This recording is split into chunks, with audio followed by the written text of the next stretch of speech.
있고요. 지난주에 제가 시골에 가서 고구마를 캐고 왔습니다. 부모님이 심어놓으신 그 밭에서 고구마를 캤는데, 고구마를 캐면서 마태복음 13장에 있는 예수님의 말씀이 떠올랐어요. 씨 뿌리는 자의 비유에 좋은 땅에 뿌려졌다는 것은 그 말씀을 듣고 깨닫는 자니, 이 말씀에서 제가 영감을 얻었는데요.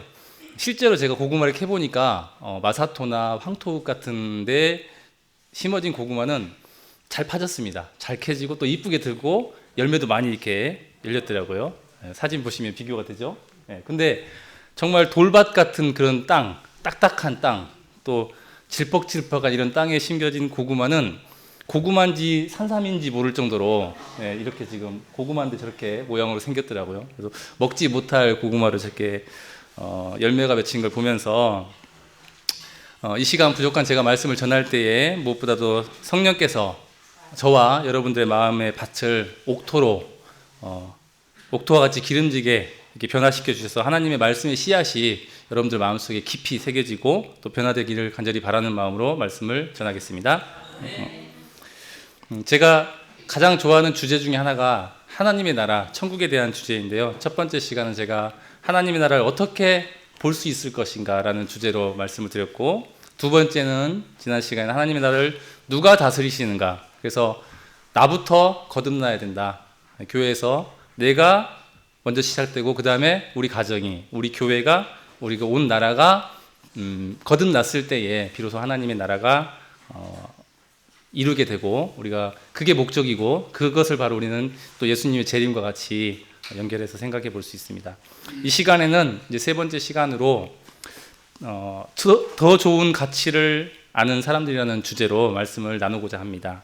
먼저 주제 성경절을 제가 마태복음 13장 44절로 46절을 읽도록 하겠습니다. 천국은 마치 밭에 감추인 보화 같으니 사람이 이를 발견한 후 숨겨두고 기뻐하며 돌아가서 자기의 소유를 다 팔아 그 밭을 사느니라.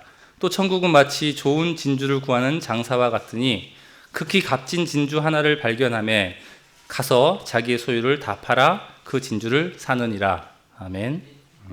다들 아시는 말씀이겠지만 이 말씀에서 주시는 교훈은 천국이 최고의 가치이므로 모든 것을 버리고서라도 반드시 그것을 얻어야 된다, 붙잡아야 된다라는 교훈이 담겨져 있습니다. 자, 여러분들은 이 중에서 무엇이 가장 소중하다고 생각하시나요? 첫 번째는 돈이고요, 두 번째는 명예이고, 세 번째는 건강, 목숨입니다. 네 번째는 천국입니다. 어떤 게 가장 소중하죠? 우리 현준이 뭐가 제일 소중한가요? 3번이요? 4번. 네, 그렇죠. 혹시 1번이 소중하다고 생각하시는 분 계십니까? 네, 많은 사람들은 말씀하신 것처럼 대부분의 사람들, 예수를 믿지 않는 사람들도 다 그분들은 이제 천국을 모르기 때문에 목숨, 건강이 가장 소중하다고 얘기를 합니다. 그래서 이렇게 말을 하는데 실질적으로 사람들은 이와는 반대의 삶을, 현실을 살아가고 있는 것 같습니다. 왜냐하면 제가 경험한 사람들만 보더라도 주위에 돈 때문에 부부싸움을 하고, 돈 때문에 또 명예를 잃어버리고, 돈 때문에 목숨을 걸고, 돈 벌기 위해서 목숨을 걸고 뭐 일을 하거나 그렇게 싸우는 사람도 있고, 또 심지어 부모 자식까지도 돈 때문에 버리는 경우, 이런 경우를 뉴스를 통해서도 제가 많이 봤고, 이게 지금 우리가 살아가고 있는 현실적인 세상입니다. 심지어 예수를 믿노라고 공언하는 우리 그리스도인들까지도 돈 때문에 영생을 저버리는 일도 하는 경우를 제가 또 보기도 했습니다.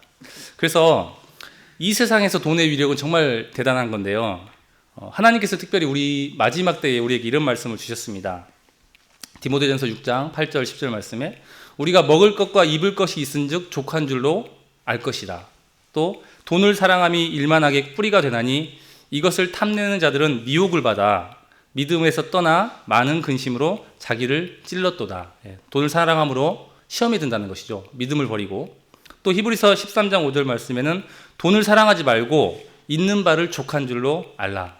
한마디로 우리가 마지막 때일수록 먹고 사는 거, 입는 거, 먹는 것이 있으면 이 두 가지만 충족이 돼도 감사하는 마음으로 살아라, 이런 말씀을 해주셨습니다. 최근에 뉴스를 보니까 주가가 코스피 지수가 4,000포인트를 넘었다고 그러고요. 또 삼성전자 주식이 몇 년 동안 5만 원, 뭐 5만 전자, 삼성전자가 아니라 5만 전자 이런 이름이 있을 정도 5만 원대 밑에서 돌다가 갑자기 이제 10만 원대가 된 거예요. 그러다 보니까 사람들이 어떤 생각을 갖냐면 빚을 내서라도 대출을 풀로 받아서라도 주식을 사야겠구나. 이렇게 하지 않으면, 주식 투자해서 돈을 벌지 않으면 절대로 적금으로 모아가지고 돈을 벌 수가 없겠구나, 이런 생각을 또 한다고 하고요. 또 반대로 삼성전자 주식을 몇 년간 갖고 있다가 최근 몇 달 사이에 다 팔아서 해치운 사람은 이걸 보고 나서 또 억울해가지고 또 잠을 못 자는 경우도 있다고 합니다. 왜냐하면 좀만 더 기다렸으면 어떻게 되는 거예요? 5만 원짜리가 10만 원짜리가 될 수 있는 그런 기회가 얻을 수 있었기 때문에. 또 세계 경제가 이제 불확실하고 전쟁이 통해 가지고 경제가 불안하니까 사람들이 현금 화폐보다는 금을 많이 사들인다고 합니다. 그래서 돈 있는 사람들이 금으로 이제 재테크를 하면서 금값이 40% 이상, 돌반지값 요즘에 보니까 40만 원이 넘어간다고 하더라고요. 돌반지 한 돈에. 그런가요? 80만 원인가요? 죄송합니다. 80만 원. 80만 원. 제가 우리 세진이 지우 때만 하더라도 돌반지 한 16만 원 했던 것 같은데, 세진이 때는 한 6만 원, 5천 원에서 충분히 이제 축하 선물로 돌반지 이렇게 선물로 많이 전화기도 하고 받았었는데, 지금은 꿈도 못 꾸는 이야기가 됐습니다. 또 로또 복권이나 무슨 뭐 이런 복권을 요행을 부리면서 또 사람들이 원하기도 하고, 심지어 요즘에는 주인을 잘 만난 이런 애완견이나 고양이들은 금목걸이도 차고 다닙니다.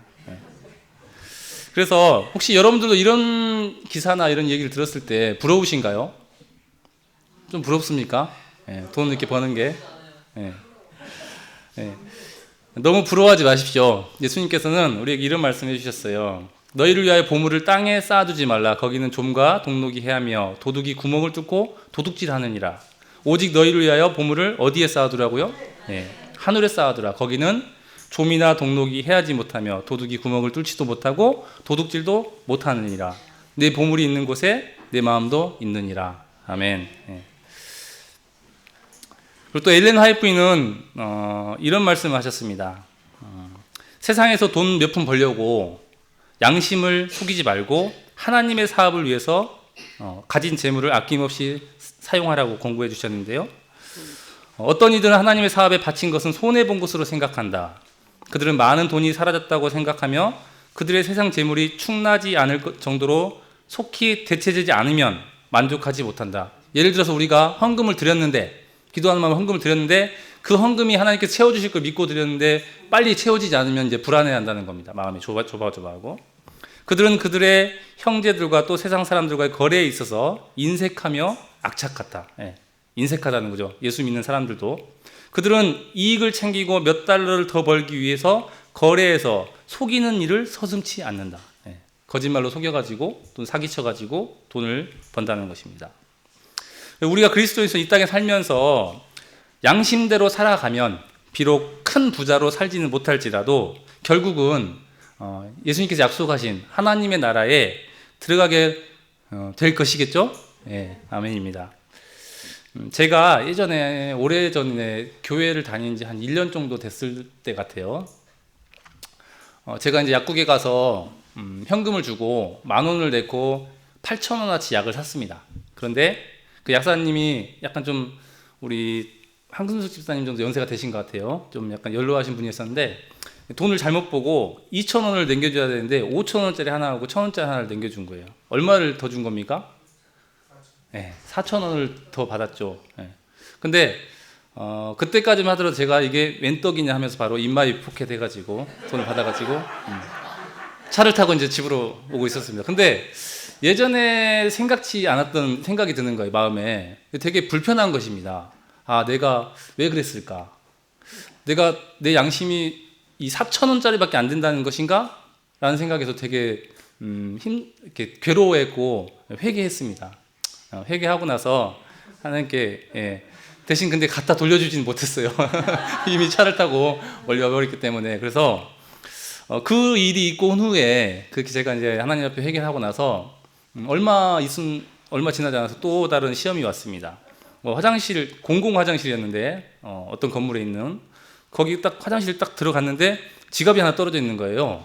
그래서 봤죠. 열어봤더니 이제 현금이 5만 원짜리 10장에다가 해가지고 신분증 카드 해가지고 한 50만 원이 들어있는 것입니다. 제가 그때 어떻게 했을까요? 아이고 땡잡았다 이렇게 했을까요? 그때 또 이제 제 마음에 이거는 시험이구나라는 생각이 들었습니다. 그래서 이제 주인을 찾아주려고 가서 돌려줬는데 그런 것 같아요. 우리가 잠깐 잊어버리면 단돈 1,000원에도 우리 양심을 팔아 먹을 때가 있고, 우리가 좀 더 긴장하고 또 예수님의 말씀에 이렇게 계속 되새기면서 살아가면 일확천금을 준다 하더라도 시험에 들어가지 않는 그런 경험, 10억, 20억을 준다 할지라도 불이하게 받지 않는 그런 믿음을 갖게 되지 않을까 생각해 보았습니다. 아멘. 제가 지난 9월 19일부터 25일까지 몽골 천연계 탐사를 다녀왔는데요. 그때 몽골 나라가 엄청 크더라고요. 우리나라의 16배 땅덩어리가. 근데 인구는 390만 명밖에 안 됩니다. 전라도 인구밖에 살지 않아요. 대부분이 다 황무지이고 울란바토르 시내와 달란자가드 그 두 개 중심 도시에 많이 살고 있는데 가서 이제 약 3,000km 비포장도로로 한 2,000km 탄 것 같아요. 예전에 우리 한 80년대, 70년대 보면은 버스 다닐 때 흙먼지 날리는 그런 도로 있잖아요. 그런 도로로 대부분이고 아스팔트는 이제 공사하고 있습니다. 고속도로도 울란바토르 시내만 6차선으로 깔려있지 나머지는 다 2차선으로 아스팔트로 깔려 있고 중간중간에 물웅덩이가 엄청나게 많아요. 그래서 타고 가다 보면 차가 전복될 정도로 쿵쿵 하는 그런 많이 경험했었는데 아무튼 힘들었지만 재밌는 또 유익한 여행을 하고 왔습니다. 이곳이 바로 이제 몽골에 있는 교회입니다. 이 건물이 교회이고 여기는 뭘까요? 화장실 같이 보이십니까? 네. 저기는 이제 게르 전통 집 게르인데 교회이고 옆에가 이제 이렇게 예배당 이렇게 생겼고 여기서 예배를 드립니다. 선교사님하고 같이 얘기를 듣고 화장실입니다. 화장실인데 이게 옛날 우리 푸세식 화장실. 아마 우리 시윤이랑은 한 번도 경험 못 해봤을 것 같아요. 이런 화장실. 수세식이 아니라 풍덩식. 네. 두 개가 있는 이유는 보통 우리 한국에서 한 개인데 두 개 있는 이유는 자녀들이 많다 보니까 이렇게 두 칸을 만들어놨다고 합니다. 근데 저도 이제 사실 써보진 않고 실질적으로 게스트하우스에는 그래도 수세식 변기가 있더라고요. 그래서 사용했었는데 우리가 그래서 헌금을 하게 되면 사실은 몽골은 지금 이제 개척지입니다. 지금 이제 연합회가 아직 형성되지 않았고 대회로 되어 있기 때문에 아주 규모가 작고 개척지이기 때문에 우리가 정말 잘 사는 우리나라에서 헌금을 하게 되면 이런 곳에 가서 도와주고 이게 바로 하늘의 보화를 쌓는 일이라고 저는 생각하게 되었습니다. 또 보면 이렇게 멋집니다. 정말 광활한 시야가 한 10km, 20km는 정말 가시거리가 확보될 정도로 다 이렇게 푸르고 또 구름도 되게 낮게 떠 있지만 되게 예쁘고 그렇습니다. 노을 이렇게 지는 장면이랑 또 이렇게 평원에서 낙타도 타고 이렇게 했었는데 마지막 사진은 이제 특별하게 오늘 제가 이 사진을 많이 보여드릴 텐데요. 은하수 사진인데요. 이분이 이제 저희를 가이드해 준 가이드 분이신데 이분이 이제 첫째 날 저희 밥 먹을 때 자기가 찍은 은하수 사진 본인이 찍은 거예요. 저 은하수 사진이 이렇게 빛해가지고 은하수가 탁 나오게 이렇게 나왔잖아요. 그걸 막 자랑하면서 이거 여기서는 휴대폰으로 찍어도 이 정도는 나온다고 막 이렇게 막 자랑을 하시는 거예요. 그런데 저도 이제 이런 사진을 찍고 싶어가지고 이렇게 기대를 하고 있었는데 그날 저녁 식사를 먹고 나서 날씨가 흐린 것입니다. 구름이 잔뜩 껴가지고 비가 막 오려고 그러는 거예요. 그래서 그날 저녁에 이 가이드의 이 사진을 보고 저도 이제 욕심이 났어요. 나만의 인생샷을 찍고 싶어가지고 막 새벽 2시에 일어나가지고 일어났는데 구름이 껴있는 거예요. 또 새벽 3시에 다시 일어나가지고 다시 또 봤더니 그때 하늘이 좀 개는 것입니다. 결국에는 날은 새지 않았지만 막 새벽 몇 번 이거 알람 맞춰놓고 깨가지고 저도 이제 저만의 작품을 찍었습니다. 예, 이렇게 찍었어요. 저도 휴대폰 DSLR을 해가지고 찍었는데 잘 나왔잖아요. 예, 그래서 제가 이 사진을 찍으면서 또 이제 깨달은 게 뭐냐면 새벽에 사실 되게 춥거든요. 바람이 엄청 많이 불고 칼바람 불더라고요. 영하까지 아니지만 영상 뭐 2도 3도 그랬었거든요 그때. 근데 그렇게 막 바람이 부는데 이렇게까지 내가 새벽에 여러 번 깨가지고 이렇게 사진을 찍으려고 하는 이유가 무엇일까라고 생각해 봤을 때에 이 멋진 사진, 나만의 멋진 사진, 가이드 것은 나하고는 의미가 없잖아요. 그래서 그런 사진을 갖고 싶었는데 우리가 신앙을 하면서도 아무리 멋진 이야기, 우리가 간증이 예수님과의 추억을 나누는 이야기잖아요. 예수님과의 내가 경험한 이야기. 근데 아무리 우리 주자영 집사가 이 멋진 예수님과의 추억에 있다 하더라도 이게 내 것이 아니면 별 의미가 없다라는 것입니다. 그래서 저도 신앙하면서 많이 경험하지만 예수님과 나와의 관계가 나의 추억으로 차곡차곡 쌓여야지만이 정말 우리가 신앙이 세상은 힘들지만 교회 안에서 기쁨을 누리고 살 수 있는 것처럼 가이드의 사진이 아무리 멋지지만 내 것이 아니기 때문에 저하고는 의미가 없듯이 저만의 예수님, 또 이 시간에 제가 말씀을 드리지만 이건 저의 이야기이기 때문에 우리 성도님들께서도 분명히 예수님과의 추억이 한 가지 이상씩은 있으실 거란 말이에요. 우리 이번에 침례를 결심하신 우리 박윤희 성도님도 분명히 이제 시작이고 또 추억이 쌓이실 거고 그렇기 때문에 이런 추억을 잘 쌓아가게 됐으면 좋겠다 이런 생각을 하게 됐습니다. 여러분 근데 은하수가 혹시 무엇인지 알고 계신가요? 은하수. 우리 예전에 한 80년대, 90년대만 오더라도 시골에서 잘 보였거든요. 근데 지금은 잘 안 보입니다. 은하수 볼 수가 없어요. 제가 한국에 와서도 계속 몽골이 그리운 게 이런 은하수를 볼 수가 없어요, 눈으로. 은하수가 뭔지 혹시 알고 계신가요? 별들이 많이 모여있는 곳인데 사실 한 100여 년 전만 하더라도 천문학자들도 은하수가 무엇인지 정체를 잘 몰랐다고 합니다. 이걸 최근에 이제 100년이면 우리 교회 뭐 재림교회 생긴 지 얼마 되지 않은 그 시간인데 은하수가 뭐냐면 우리 은하가 이렇게 생겼다고 합니다. 이와 같이. 근데 이쪽 끝에서 이쪽 끝에까지가 광년으로 1광년은 빛이 1년 동안 가는 거리거든요. 빛이 1초에 30만 킬로미터를 가는데 1년 동안 가는 거리를 1광년이라고 합니다. 그런데 그 1광년이 아니라 10만 광년. 우리 은하에 여기서 끝에서 저까지 가려면 10만 광년이라는 이 시간이 필요한데 10만 년 걸린다는 거죠. 한마디로 빛의 속도로. 근데 이게 바로 이제 우리 은하인데 이 은하를 이렇게 세로로 이따 아까 이 찍은 사진은 이게 세로로 은하수가 서 있는 모습입니다. 중심부인 거죠. 우리 은하의 이쪽 중심 별이 많이 모여 있는 중심부를 우리는 이 사진은 이렇게 세로로 은하수가 서 있는 것이고 우리는 태양계 끝에 이쪽 중에서 지구도 지금 너무 크게 표현됐는데 점입니다. 점. 저기서 봤을 때 우리가 은하수를 볼 수 있다는 거죠. 그래서 우주에는 이런 은하수가 우리 은하에만 해도 10만 광년 거리기도 하지만 별의 개수가 대략 4천억 개가 있는데 태양과 같은 항성을 말하는 거예요.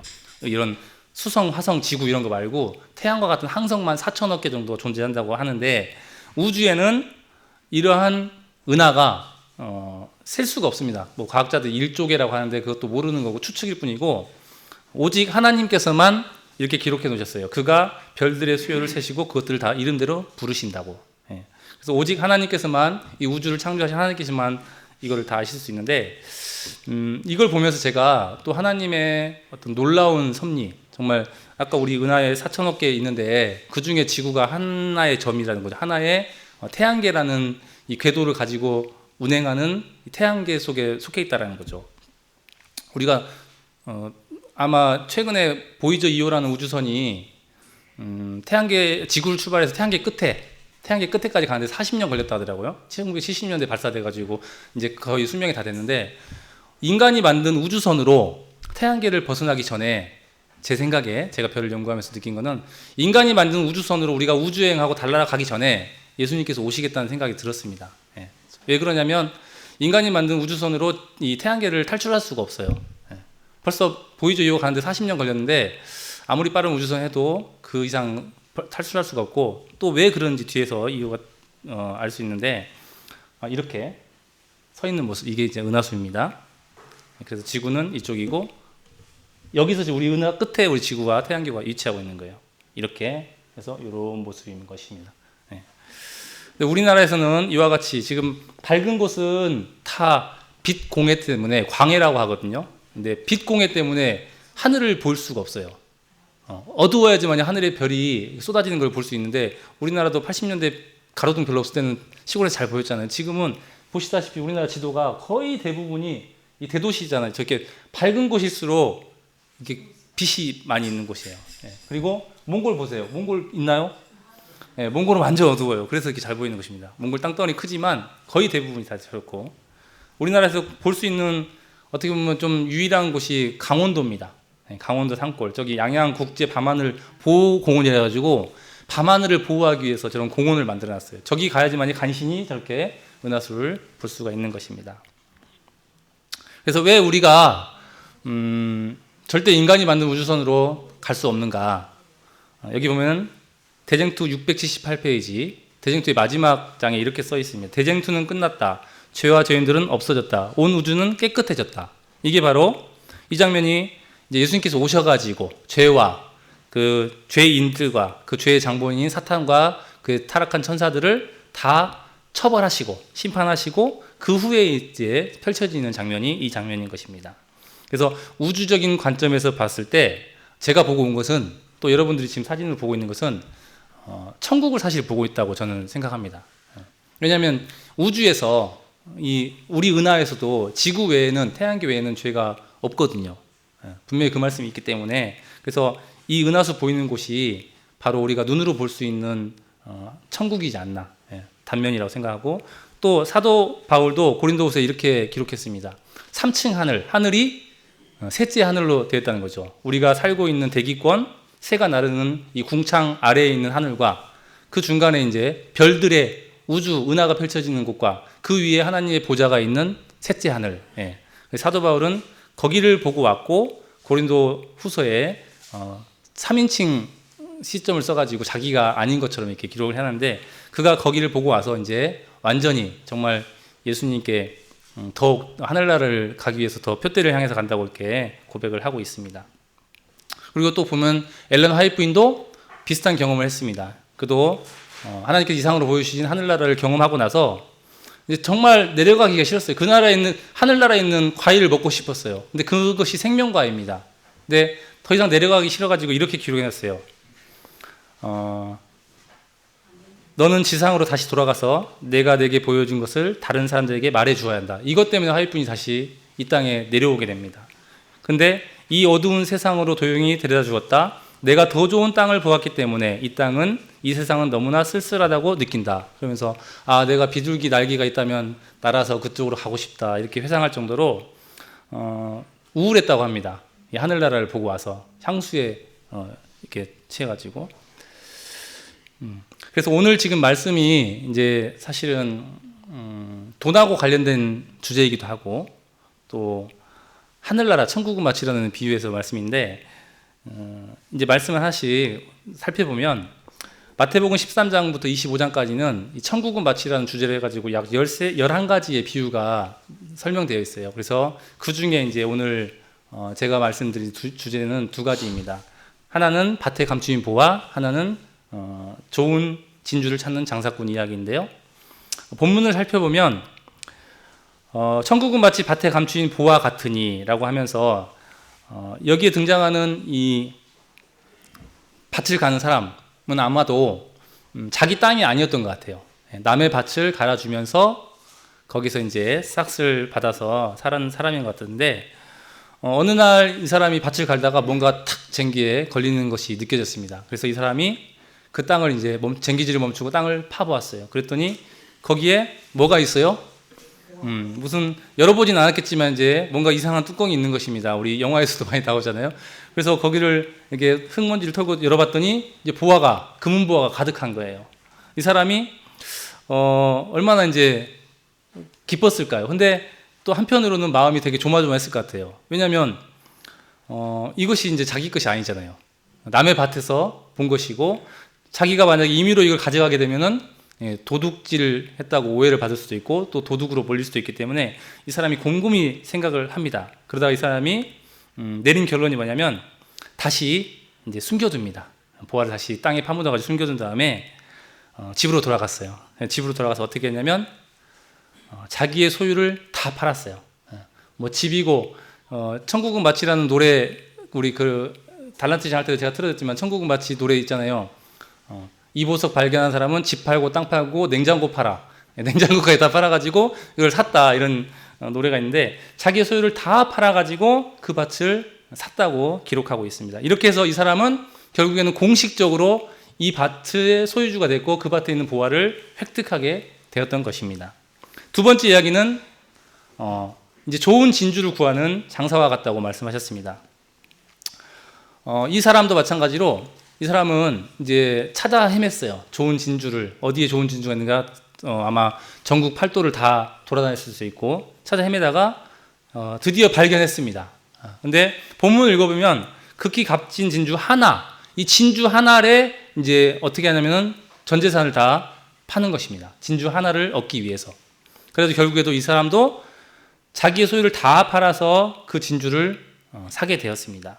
우리는 이 이야기에서 공통점을 아마 발견할 수 있게 될 것입니다. 공통점이 뭐죠? 네.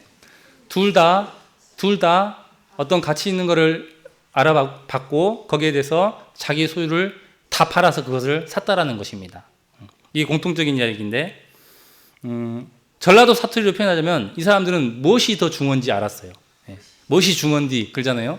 무엇이 더 중요한지를 이 사람들은 알고 있었어요. 그래서 자기 전 재산을 다 팔아가지고 이거를 사게 되는 것입니다. 그게 더 훨씬 가치 있는 것을 확신하고 있었고 믿었기 때문이죠. 예전에 오래된 것 같아요. TV 드라마 중에서 올인이라는 드라마가 있었습니다. 올인. 올인이 무슨 뜻인지 아시죠? 여기 설명되어 있는데 포커에서 가지고 있던 돈을 한 판에 전부 거는 일을 올인이라고 합니다. 물론 도박을 하라는 말씀은 아니고요.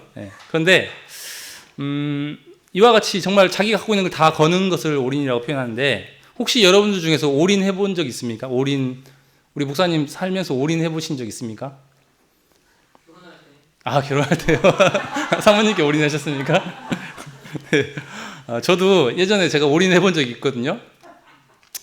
제가 고등학교 때 세뱃돈 받은 돈을 다 모아가지고 여자친구에게 올인해서 선물을 사준 적이 있습니다. 그 여자친구가 지금 이 사람이에요.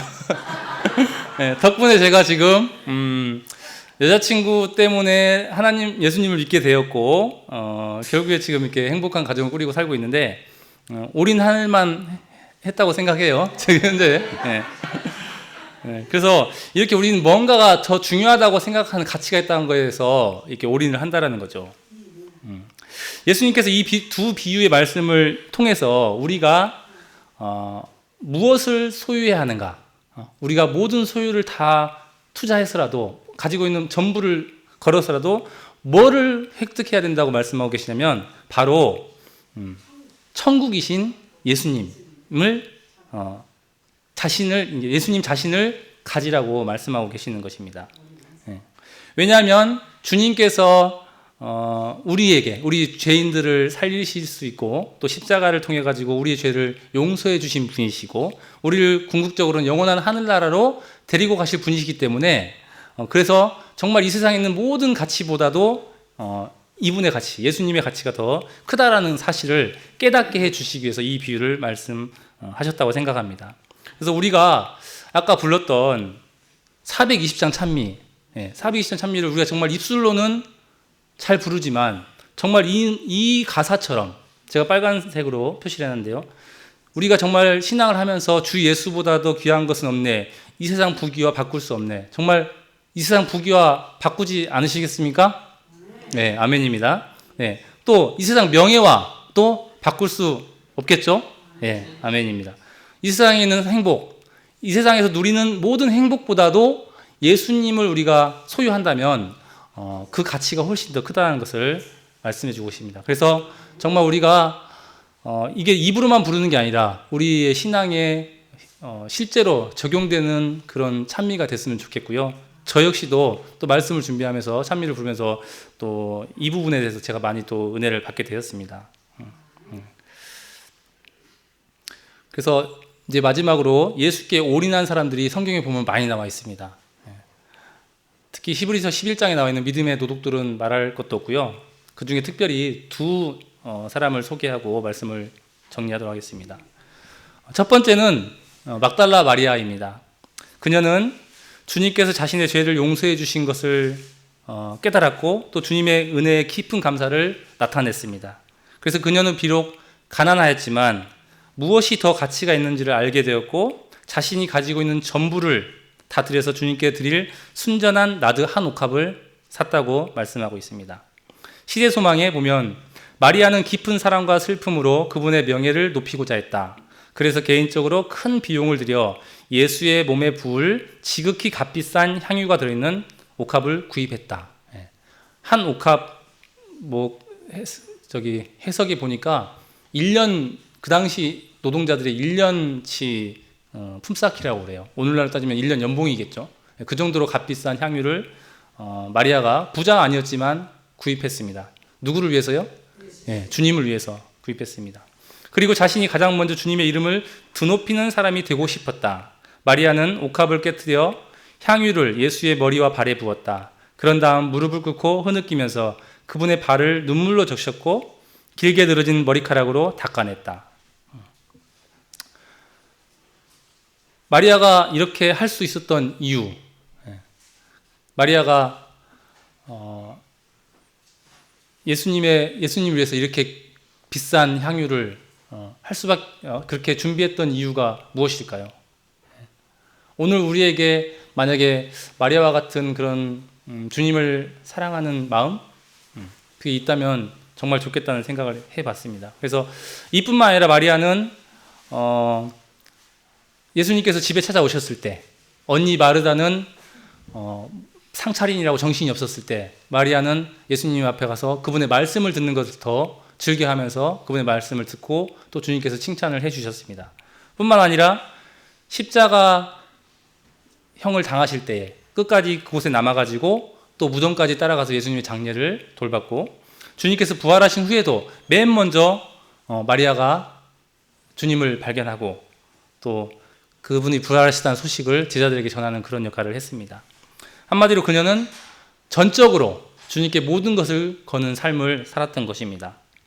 두 번째 이야기는 가난한 과부 이야기입니다. 다들 아시는 이야기지만 이 과부는 정말 돈이 없었던 사람 같아요. 두 랩돈, 오늘날로 따지면은 뭐 2,000원인지 2만 원인 그 정도인지 모르겠습니다. 한 달 생활비라고 하니까 그 당시에도 뭐 그렇게 부유하지 않았던 것 같습니다. 하지만 이 과부가 전부를 넣었어요. 우리에게 만약에 이런 비슷한 상황이 왔을 때 우리가 과연 이 과부처럼 믿음을 이렇게 나타낼 수 있을까? 예전에 저도 대출을 안고 집을 산 적이 있었거든요. 그런데 기존에 살아왔던 패턴에서 이제 빚이 생긴 거예요. 그러다 보니까 빚을 갚아야 되니까 11조나 뭐 하나님께 드려야 될 예물에서 갈등이 생기는 것입니다. 빚이 없던 빚에서 이자를 내야 되니까 그럼 11조에서 내가 어느 정도 줄여야 되나? 이런 갈등이 생긴 적이 있었어요. 그런데 하나님께서는 11조는 11조, 하나님의 것은 하나님의 것을 드리고 이거는 따르게 보신다는 것을 제가 깨닫게 되었습니다. 그래서 우리가 뭐 대출을 안고 집을 사던 아니면 어떤 빚이 생겼던 간에 그거하고는 사실은 하나님의 11조하고는 연관 지을 필요가 없다라는 것이죠. 그래서 이 과부가 정말 이렇게 넣었을 때 보면은 웃는 모습으로 지금 넣고 있는데 이 그림은 뭐 제가 AI가 이렇게 그려주더라고요. 근데 정말 기쁜 마음으로 넣었을 것 같습니다. 그래서 넣을 때 여기 보니까 고민하지 않았다고 나와 있어요. 여기 보면 그녀는 내일을 하나님께 맡겼다. 내가 이 생활비를 다 전부를 넣었지만 하나님께서 다시 또 채워주실 것을 믿었다는 의미겠죠. 그래서 그걸 넣고도 이 과부는 행복해하는 믿음을 가진 사람이었습니다. 우리도 이와 같은 믿음을 소유하게 되기를 예수님 이름으로 간절히 바라겠습니다. 이 두 사람의 이 믿음을 봤을 때 우리가 공통점을 찾을 수 있는데요. 과연 이 사람들은 어떻게 이렇게 할 수 있었을까? 우리가 교회 다니면서 헌금을 더 많이 내고 더 열심히 일하고 더 헌신을 한다고 해서, 더 봉사를 한다고 해서 구원을 받는 것은 절대 아닙니다. 그렇죠? 우리가 그렇다고 해서 하나님께서 더 우리를 이뻐해 주시는 것도 아니에요. 그런데 이 두 여인의 이 믿음의 행동은 무엇을 말해주는 걸까요? 그것은 바로 사랑으로 역사하는 믿음입니다. 하나님께서 우리에게 베풀어 주신, 예수님께서 우리를 위해 베풀어 주신 은혜를 깨닫게 되면 이제는 내 전부를 드려도 아깝지 않을 만큼 우리가 그러한 믿음을 갖게 된다는 것이죠. 하지만 10년, 20년, 30년, 40년 아니면 평생을 교회를 다녀도 주님께서 나에게 주신 이 은혜를 깨닫지 못하면 내 수중에서 돈 10,000원 내기도 아깝고 힘들 수 있다는 것입니다. 이제 마무리하겠습니다. 여기 보면 두 사람의 운명이 엇갈리는 것을 우리가 볼 수 있습니다. 한 사람은 아까 밭을 갈다가 보화를 발견한 사람이에요. 한 사람은 영생을 얻고 싶어서 예수님 앞에까지 왔던 사람입니다. 바로 눈앞에. 그런데 어떻게 운명이 결정났죠? 한 사람은 가치를 알았어요.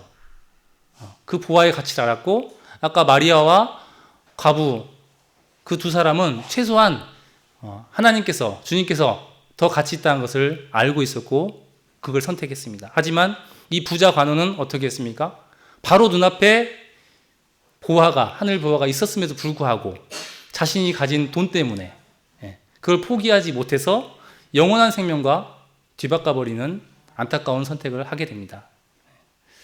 부디 우리는 이런 선택을 안 했으면 하는 바람이고요. 세상은 계속 돈으로 우리를 끌고 갑니다. 예수를 믿는다고 해가지고 돈의 유혹에서 자유로운 건 아닌 것 같아요. 또 우리가 살아가기 위해서는 돈이 필요하고 교회에서도 돈이 필요합니다. 하지만 방법에 있어서, 우리가 우선순위에 있어서 돈보다, 명예보다, 우리의 목숨보다 예수님을 더 믿고 따르는 믿음을 우리가 나타낸다면 하나님께서 우리 교회의 고민거리와 또 우리 가정의 모든 고민거리를 아까 두 과부가 전적으로 맡겼던 것처럼 그렇게 우리를 인도해 주시지 않을까 생각을 해봅니다. 그래서 오늘 우리가 정말 이왕에 예수를 믿기로 선택하고 또 교회 중에서도 가장 정말 복받은 우리 제7일 안식일 예수 재림교회를 하나님께서 인도해 주셨으니 오늘 말씀을 잘 기억하시면서 진짜 무엇이 가장 소중한 것인가, 무엇이 가장 가치 있는 것인가를 곰곰이 생각해 보시고 100년도 살지 못하면서 끝날 이 인생을 위해서 투자하고 그 가치를 위해서 전부를 거는 것보다는 주님께서 약속하신 영원한 하늘나라를 생각하시면서 그 소망을 갖게 되시면서 우리의 전부를 걸어서라도 꼭 예수님을 소유하고 마지막 때가 될수록 우리에게 매매를 하지 못하는 시험이 올 수도 있거든요. 하지만 그때가 될지라도 우리가 먹고 사는 문제가 점점 힘들어질지라도 절대로 주님을 포기하지 말고 이 부자 관원과 같은 어리석은 선택보다는 마리아와 같은 정말 지혜로운 선택을 하게 되시기를 간절히 바라면서 말씀을 마치도록 하겠습니다. 기도하겠습니다. 하늘에 계신 아버지 하나님, 우리에게 안식일에 축복을 주시고 또 하나님의 말씀을 들을 수 있는 귀와 특권을 주심을 감사드립니다. 오늘 우리 마음밭에 심어진 주님의 말씀을 잘 기억하고 되새기면서 우리가 세상의 힘과 또 유혹보다는 하늘의 말씀을 따르고 기억할 수 있는 믿음을 갖게 하여 주시옵소서. 그래야 우리 모두가 주님 오시는 그날에 정말 주님을 사랑하는 그 마음으로 주님 앞에 달려나갈 수 있는 우리 무등교회 모든 성도님이 될 수 있도록 우리에게 하나님의 예수 그리스도의 믿음을 허락해 주시기를 간절히 기도합니다.